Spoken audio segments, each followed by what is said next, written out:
had conversations with him, a lot of conversation, my bilateral conversation, and we signed with him, me, like a new president, in 2019, I signed with him the deal. I signed with him, Macron and Merkel, we signed ceasefire. Ceasefire, all of them told me that he will never go. We signed with him with gas contract, yes, but after that, he broken this ceasefire.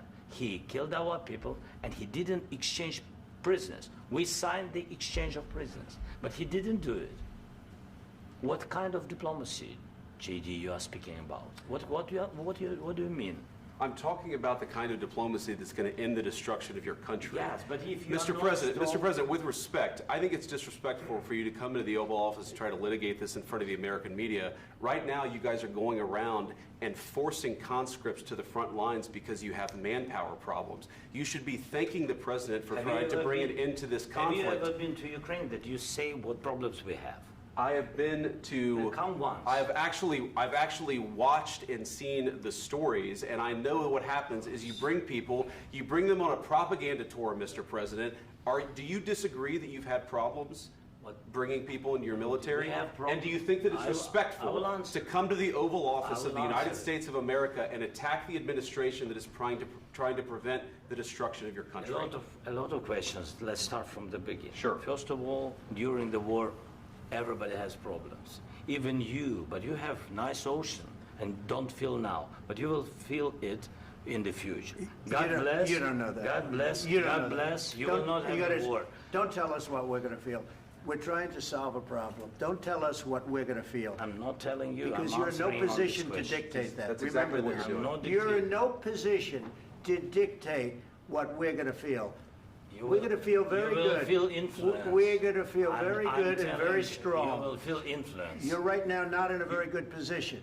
You've allowed yourself to be in a very bad position, and he happens to be right about it. From the very beginning of the war. You're not in a good position. You don't have the cards right now. With us, you start having cards. Right now, you don't. You're playing cards. You're playing cards. You're gambling with the lives of millions of people. You're gambling with World War III. You're gambling with World War III. And what you're doing is very disrespectful to the country, this country. That's back to you. Far more than a lot of people said they should have. Have you said thank you once? This entire meeting? No, in this entire meeting, have you said thank you? You went to Pennsylvania and campaigned for the opposition in October. Offer some words of appreciation for the United States of America and the president who's trying to save your country. Please, you think that if you will speak very loudly about the war, you can... He's not speaking loudly. He's not speaking loudly. Your country is in big trouble. Can I Wait a minute. No. You've done a lot of talking. Your country is in big trouble. I know. You're not winning. You're not winning this. You have a damn good chance of coming out okay because of us. Mr. President, we are staying in our country, staying strong from the very beginning of the war. We've been alone, and we are thankful. I said thanks you haven't in been this alone. cabinet, you and not only in this cabinet. We gave you, through this stupid president, $350 billion. You voted we gave for you your military equipment, and your men are brave, but they had to use our military.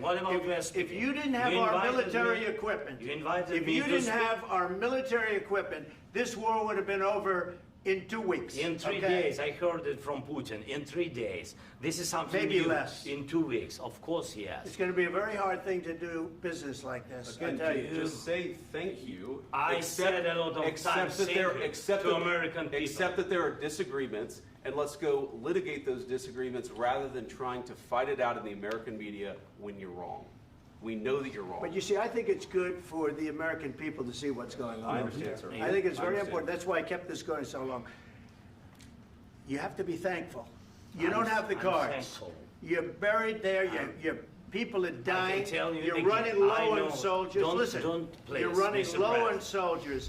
It would be a damn good thing. Mr. And then you tell us, I don't want a ceasefire. I don't want a ceasefire. I want to go, and I want this. Look. If you could get a ceasefire right now, I tell you, you take it so the bullets stop flying and your men stop getting killed. Of course, we want to stop the war. But you're saying you don't want a ceasefire. But I said to you, I want a ceasefire. With guarantees. Because you'll get a ceasefire faster than an agreement. Ask our people about ceasefire, what they think. That wasn't with me. For you what that wasn't with me. That was with a guy named Biden, who was not a smart person. That was with Obama. It was your president. Excuse me. That was with Obama, who gave you sheets, and I gave you javelins. Yes. I gave you the javelins to take out all those tanks. Obama gave you sheets. In fact, the statement is Obama gave sheets and Trump gave javelins.